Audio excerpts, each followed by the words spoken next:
Do you know what I realized? The bad attitude that the public can have with teachers is just a representation of the bad attitude the public has towards children. And I'll tell you guys how I got to this conclusion. Because you see, for me, I was thinking, right, teachers get a lot of flack. And I can say this because I've worked in teaching. I've worked from working with children as young as 3 all the way into adulthood. I've worked in schools, colleges, universities, youth organizations, community organizations, even in churches with children, right? I've worked with hundreds of children in teaching. I've taught math, science, dance, drama, all these different subjects, right? And one thing that I've realized, and that's why I sympathize with teachers, because I understand what type of a job it is. It's one of those jobs where you just never will get paid for the amount of work that you have to do, because the amount of time you spend in the class, you're spending way more time preparing for being in the class. The emotional bandwidth you need to deal with a whole group of different people who don't necessarily know how to articulate what they're going through. I have each individual experiences of what they've got going on at home, personalities of how they are, and then capability levels for whatever you're teaching them. It is a lot to juggle, right? And especially for the teachers who have been teaching in the last couple of years with everything, who have basically, a lot of them, been expected to just step up to the plate, and somehow get children who have missed 2 years essentially of proper school up to the level where they should have been, as if the crazy pandemic had never happened, is ridiculous. And I'm realizing that the attitude of people, even when teachers are seen to be doing better, you know, if and stuff like that, the attitude that people have towards teachers, I find really disturbing. And it's disturbing because would you not want the person who is spending so many hours looking after your child to be in the best position? Would you not want them to be able to be in a good mental state so that they can be in a good mental state to look after your children? Would you not want them to be in a good financial state so they can be in a good financial state when looking after your children? Now, of course, it's not everybody who has bad things to say about teachers, but I've just realized a lot of people do. A lot of people have a lot of criticisms. A lot of people are like what you call backseat drivers, where they think you can just say, oh, this is what the teachers need to do differently, then they wouldn't be so stressed. You have no idea what it's like if you're not in that role. And I've realized that there's 2 things that I think that play a part to this, right? And it's on 2 levels, right? There's the one level of the parents don't want to admit. This is the thing. This is the truth. Here's the truth. Okay, we speak the truth on this channel. Here's the thing, right? Children do expose everything that's going on at home, right? Whether that's through telling you directly or you seeing it indirectly, right? I know that a lot of the time, this is why I always talk about the accountability for the younger people and younger generations being on the adults, not on the children. And I don't care how young I am, okay? I'm an adult, okay? I'm in my 20s, and I take accountability for these children because I realize the lack of accountability that there is for children in this world today, right? We can see from the children exactly, they just regurgitate what their parents say, and you can tell because especially when you deal with younger children and they're clearly talking about something they don't understand, you ask them, well, what does that mean? Oh, I thought that meant this. Oh, it's like, no, that's not what that means. You realize that they just regurgitate. Children copy. They don't learn, they copy. That's why even as teachers, there's a lot of pressure to be seen as the example that they want to learn from, because they want to be like you. You become the person that they want to emulate. They start to talk like you. They start to act like you. I've seen stuff like that happen with me. Whenever I'm around teaching in any type of environment, the children that I'm teaching or the young people that I'm teaching, the parts of me that are in the parts that are similar to me in them will always be heightened around me, because me being me is going to bring more of that out of them, and they're going to emulate me, right? So children, I think the first level of this is that parents don't want to acknowledge the fact that, yes, if you are the teacher seeing my child every day, you probably know a lot more about my life than I want to know. And I just want to say this very clearly and very early into this video, that there is most teachers who genuinely love and care for your children. They are not there thinking, oh yes, now I know about your family and I know that things aren't great at home, blah blah blah. No, they want to work with you to help you so that the child can grow up in the best way possible. It's not from a place of judgment. It's not from a place of thinking that we all understand everything that's going on at home or we know better. It's nothing like that. We're just aware of stuff, and it would be better for us to have an open communication where you can explain. I've had parents come and tell me about their complex situations at home and stuff like that, so then we can work on how I can be aware of that in the classroom. Maybe that's why a child is misbehaving, is because they've got stuff going on, and I can say, you know what, that might make me less likely to make a big fuss about how their child is behaving to the parent, because it's like, look, I understand why they're doing this. What can we do to help this child to understand better? Because these are young, vulnerable humans.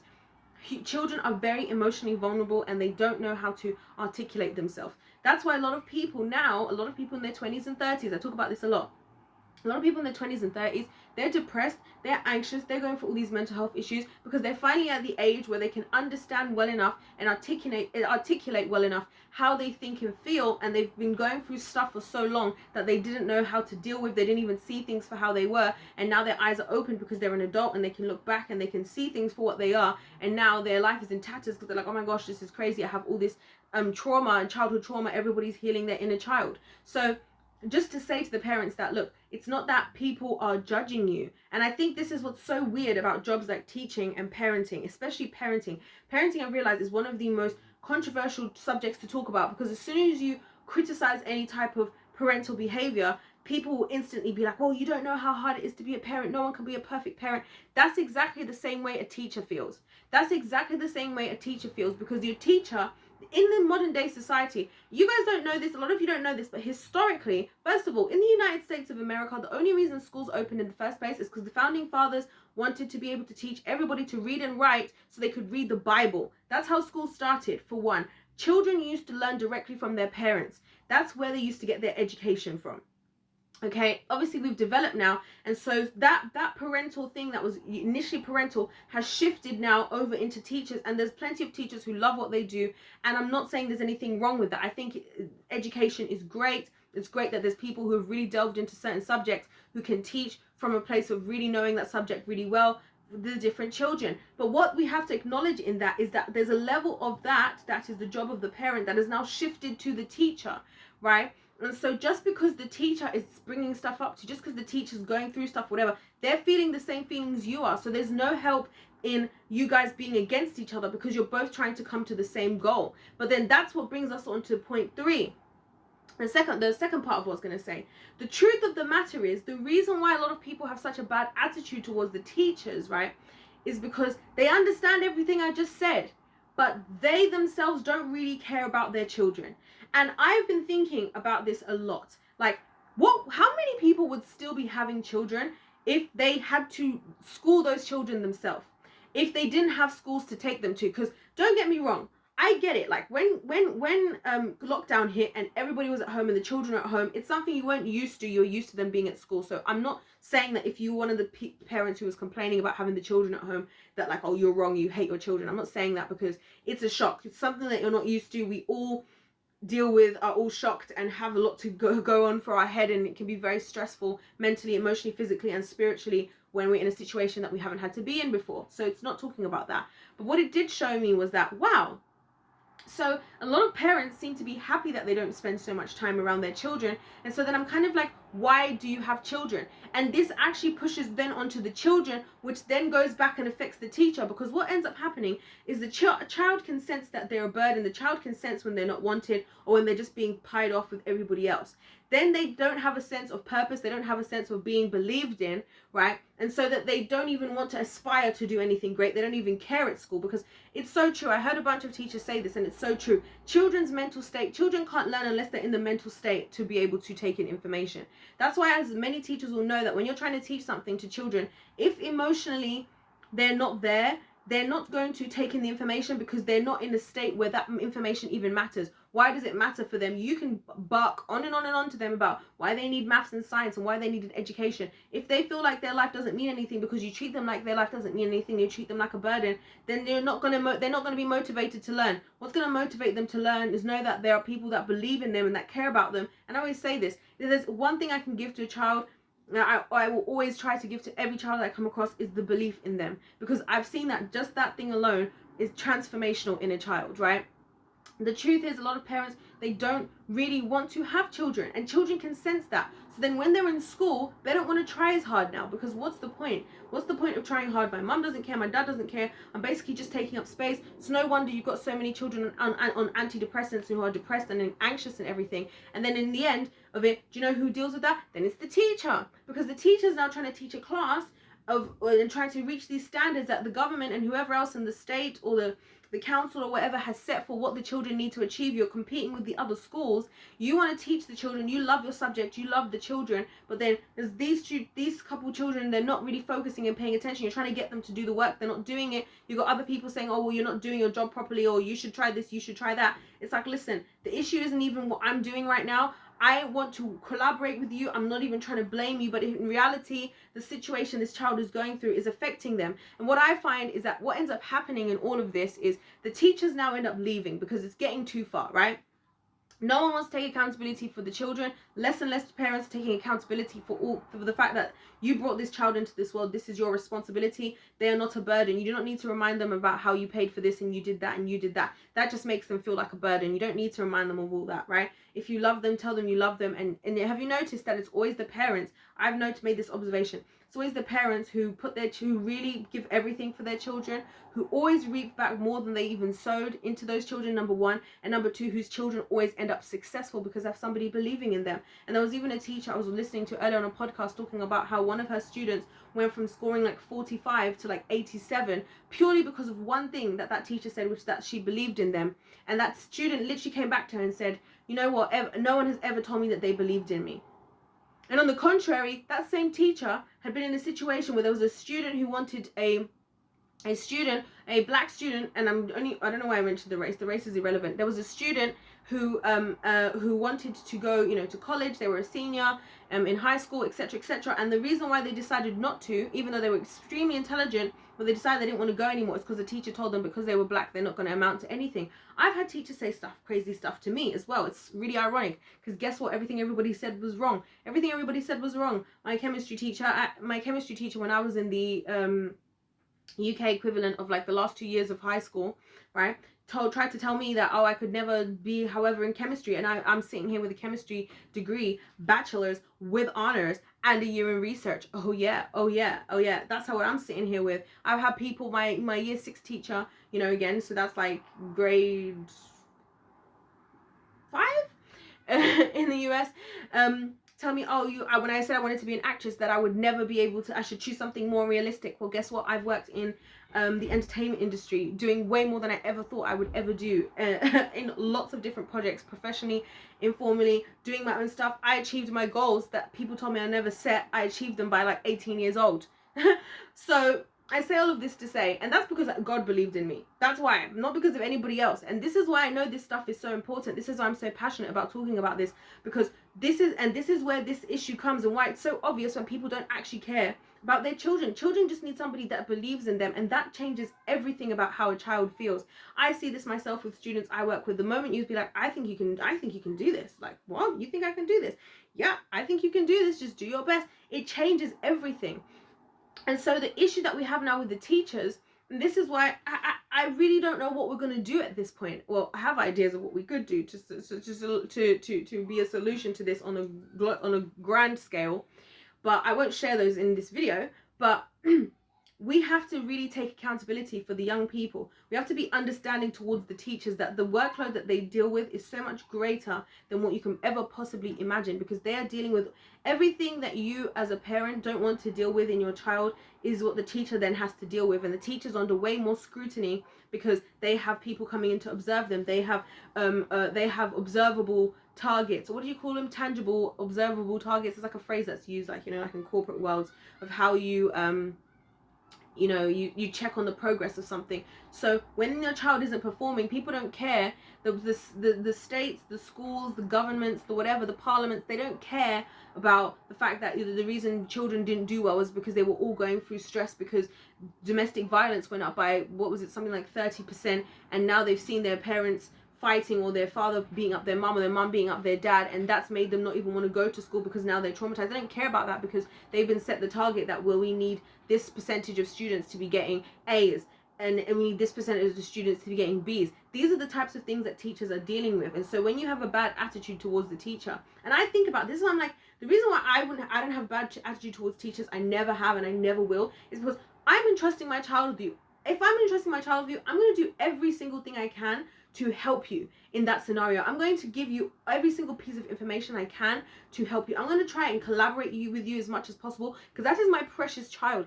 I'm giving you my precious child to look after. And so the fact that that's not people's attitude tells me a lot of about the attitude of a lot of parents. And I honestly think a lot of it comes down to resentment and jealousy. You're resentful and jealous that people weren't putting in this much effort for you. And that's what's very evil and demonic about all of this, because at the end of the day, every generation we're supposed to improve. Every generation, and not from a place to say that, oh, last generation got it wrong. No, the last generation had plenty of stuff, enough to deal with, and they did it as much as they could do. That's what I truly believe, and that's why I believe generation to generation you're passing on the baton, right, to get to the end of the race. You might have started here. Your grandparents started here, they passed it to your parents, they passed it to you. They did what they needed to do to get from there to there. Then your parents do what they need to do to get from there to you. And then you grab the baton and you do what you do to get yourself from there to your children, right? And we're moving forward. And I don't understand why there's just this weird mentality from a lot of older generations now, that when the younger generations are breaking off these chains, breaking these generational curses, things that you guys struggled with that you just had to put aside, that turns into resentment, because that's what it is. You're resentful that you didn't have teachers that who did that. And then you hear a lot of that, like, I didn't have this and I turned out fine. No, it doesn't sound like you turned out fine at all. You sound emotionally constipated. You sound like you got a lot of pent up anger and emotion, and you sound like you're using your children as your punching bag. That's not turning out fine. Turning out fine would be turning out as a stable adult who can grow up stable and healthy adults as well. Not turning out people. And this is why I find it weird when people completely disconnect themselves from the younger generations. They'll be like, oh, look at the younger generations, look how they've turned out, there's this, that. I'm like, okay, as people say, I bet, right? The younger generations turned out like how? Okay, and who's the parent of the youngest generations right now? What generations are the parent of the younger generations right now? Right. Okay, and who are the first teachers of children? Their parents. Right. Okay, and how do children learn? From mimicking those around them. Right. But the children just turned out badly for absolutely no fault of anybody above the age of 40. Do you see what I'm saying? It doesn't make any sense. And I'm not saying this, guys, to upset anybody. I'm not saying this to judge anybody. It's not judgment. It's that we have a real serious issue. There are powers in this world that are happily taking advantage of the exploitation and indoctrination and destruction and disorder of your children.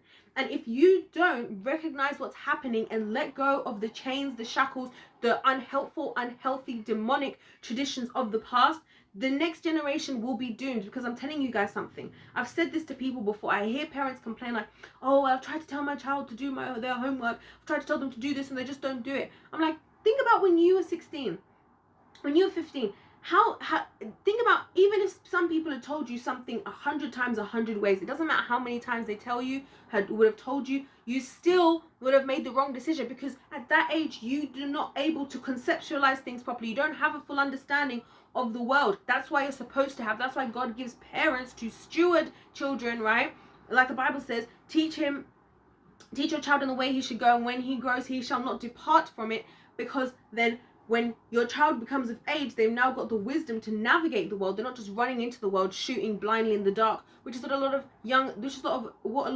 of younger generations are doing. They have to shoot in the dark because they don't have guidance. They don't have a higher wisdom and higher knowledge. And when their ignorance is being shown and their naivety is being shown, they're being shunned, they're being judged, they're being spoken negativity over, word curses and everything, as opposed to being taken in and being loved and given wisdom and given knowledge and given understanding. You know, one of the most basic things I talk about that's different right now for children and young people in schools versus the older generations is technology. Technology now, it even confuses me as a teacher, and even as a student. Technology now has so overtaken the world that you guys don't understand what, a lot of people don't understand what it's like to have to do education in these crazy times of what we're going through. A lot of people did not necessarily go through school in a pandemic and know what that was like and know what the pressure is on the teachers and stuff like that. So I just want to say all of this just to say that I think we need to really have a regroup in society amongst adults, amongst parents, aunties, uncles. It's all the adults, it's all of us, right? As to how, I mean, even my friend of mine the other day was telling me that most social workers nowadays are not even ever had children or any experience with children. It's no wonder that children are ending up with the wrong people, right? people like us who teachers, we have to go through all these checks, safeguarding this, that, and the other. You have to gain experience with children, and it's a lot to deal with, and no child is the same. And so I just want to say all this, guys, just to send out some encouragement to the teachers out there who care. You know, I understand, and it's sad that you do not get the recognition, the understanding, the appreciation for what you do. To the parents trying their best out there, please do not let the failings of other parents, you know, discourage you discourage you. Please don't take on, you know, guilt that isn't for you. If you know you're doing your best, you know you're doing your best. As I always say, the Lord knows the truth anyway. So if you know you're doing your best, then you don't need to worry. But there are many people who are not doing that, and I can tell you that from experience. And I'll leave you guys with this one thought that I've noticed. It's a trend that I've seen, right? A lot of the time you'll have the student, and you have a group of students. Let's say the group of students is all messing around, right? And they're messing around a lot, and it's becoming an issue, say, at school. When you then go to speak to the parents as a teacher, when you go then speak to the parents, it will be the person who's the ringleader, the instigator, the one who's suggesting all of this, who's getting everybody to do everything wrong. You know what parent they tend to have? The one that says, my child would never, I never grew them up in this home. I don't know where they got this from. They must be learning this from their friends. They must be learning this from whatever's around them, because this doesn't come from our household. Blah, blah, blah, blah, blah, right? Meanwhile, it's their child who's instigating everything. It's their child who's bringing these ideas from probably home and things that they've exposed to outside of school into the group. Then you have the child in the group who does the least but hangs around with them. And you know what their parent will be like when these kids get in trouble? I've been trying everything, you know, I know that friend that he hangs around isn't great, and I know that, you know, at home I've been a bit angry recently, so maybe sometimes I'm a bit sharper with him than I need to be, and that might be upsetting him, but I'm really trying my best. And you know what? As a teacher, you can work with the second parent. You can be understanding, because then you guys can come to each other as adults on a level and like say, look, we're in a partnership, we're in a team effort here to look after your child. So what can we do to help alleviate the stress? What can we do? How can we work together, you know, so that this is something to move forward from? You know what parent you can't move with? The first parent, because the second you try to say, well, is there anything going on at home? No, there's nothing going on at home. Are you trying to say that I'm a bad parent? And this is what we have to deal with. And so when you are faced with your teachers, maybe be a little bit more appreciative for what we have to deal with, because we actually really care about the children out there. We fight hard for those children. We deal with a lot, and we deal with a lot of it gracefully, because trust me, there's a lot of times when things that your children have been through and the parents that we've come across, we would have a lot of right to have punched a lot of adults in the face, and we haven't done that. So with that, guys, please let me know your thoughts in the comment section down below. I would especially love to hear from you if you're a parent or a teacher, just on your thoughts in general. And like I said, you know, guys, I'm not trying to judge anyone. I'm not trying to make anybody feel bad. I'm literally genuinely just trying to shed some light, because there's two sides to the coin. Just like there's good teachers, there are bad teachers, we know that. But just like there are good parents and many good parents, there are also bad parents, and sometimes that's what teachers are dealing with. Sometimes that's what's causing the children to act up in school, which then means the teachers have to start asking questions, because they're trying to help the children, but there's a big roadblock. And unfortunately, or fortunately, because it's how God intended, parent always trumps teacher. So anyways, guys, I'll leave you guys with that. God bless every single one of you, and I'll see you in my next one. Goodbye.